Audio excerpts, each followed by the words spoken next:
here's like the concept of like the idea of like naming an album, everything will come together. I mean, I feel like it's kind of like, hey, in life, like, how can you know that anything will ever 100% totally come together ever? Yeah. And I think there's kind of like a leap of faith there, but not in terms of fixating on like a, the result. It's like I think,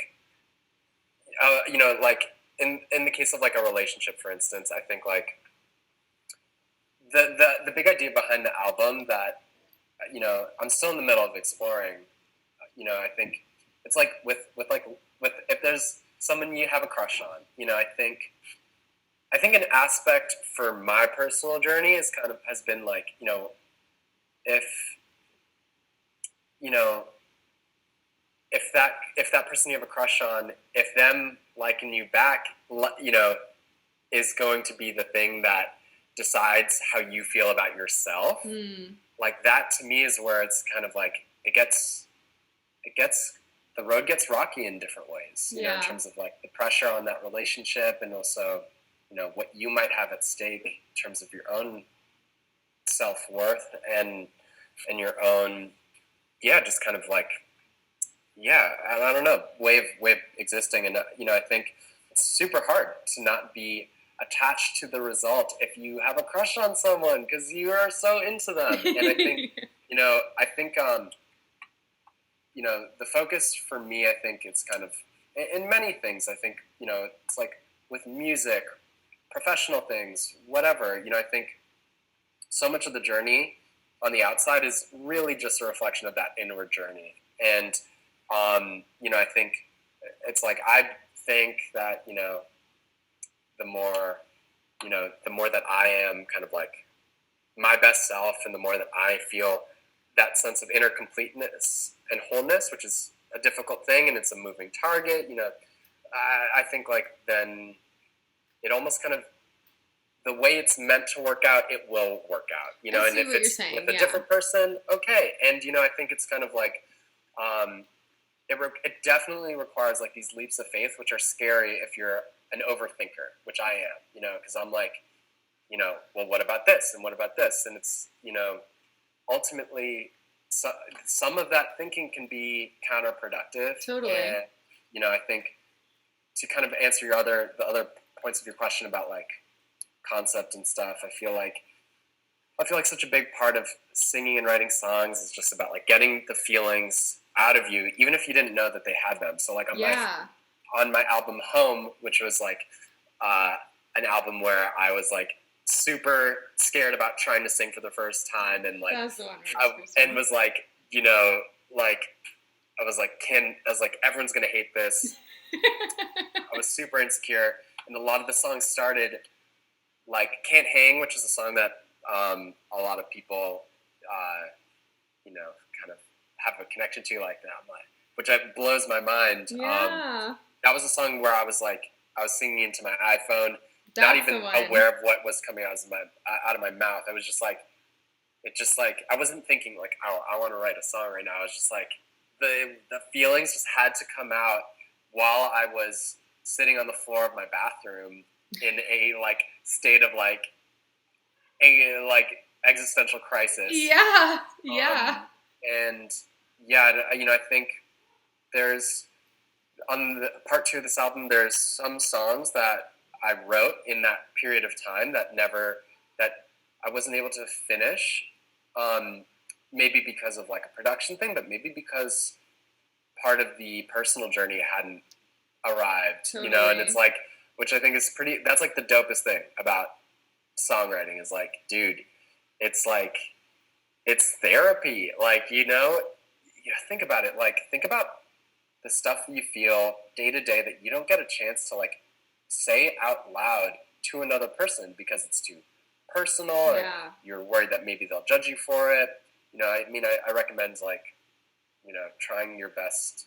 It's like trying your best to like find an outlet to get those feelings out, even if it's not verbally, if it's like doing sports or like going for a jog, whatever it is. But, we all have energy, feelings, emotions, thoughts that need getting out. You need to get them out. it's part of being human. And I think for me, songwriting was something that really did that. And there are definitely some songs on this part 2 that are like among my more like vulnerable moments that I'm really excited about, and songs that I was like honestly maybe the most scared about showing my friends. Yeah. Like, being like, oh God, this is so scary to show you, and it's like I needed to because I needed some help on like Ben. Can you play some guitar on this, or whatnot, and also just that, I'm a big believer in getting sort of, get outside of your bubble, get outside of your comfort zone, Totally.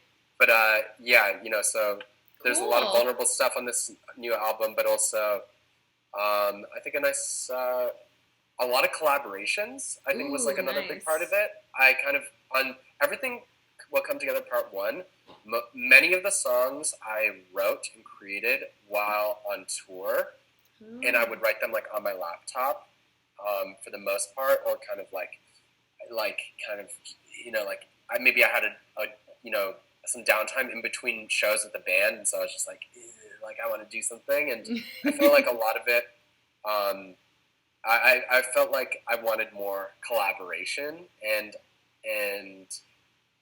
both within my band and with people that I hadn't collaborated with before, and so there's a couple collaborations with people who I went to college with, who fun. I always wanted to make music with, but we never had the time.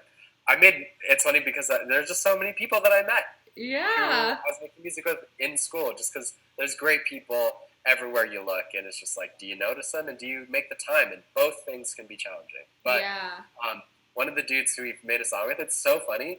He's this rapper named Felly, and he is like, we lived in the same building. He lived upstairs. He would hear my house music. I would hear him rapping and singing, and he totally has like, it's sick. He totally has like he has fans, and people love Felly, and fuck yeah, Felly! Shout out Felly.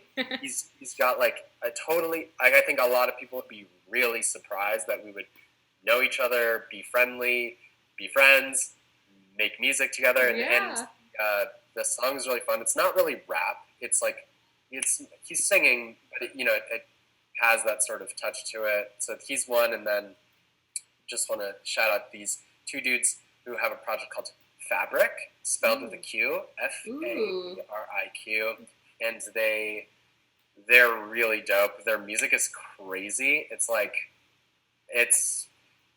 the most insane jazz trained kids making pop music. Ooh, yeah, love that. Yeah, and the song we did, their music is like kind of high energy in a way. Reminds me a little bit of like if modern Maroon 5 was like jazzy in a way that was like in a way that was like a little inaccessible, Oh like, yeah, like, yeah. Not necessarily like, yeah, it's like jazz that's like challenging. I like that. So I like a good challenge. Yeah, definitely challenging jazz. But yeah, so that's another collaboration that I'm excited about, and it's essentially like an R&B song. Cool. So it's like the album is at this point looking pretty eclectic, from stuff that has, that's really coming from a place of like live music to house music, and I don't know, I'm not thinking about the like, oh, it can't be this or it can't be that. I just like indulge in my whims and see what happens, and hopefully people aren't super confused, but if they're a little confused, that's okay too. Yeah, a little bit of confusion is healthy. Can't control it. Everything will have your spice on it. So that's what's going to tie it all together.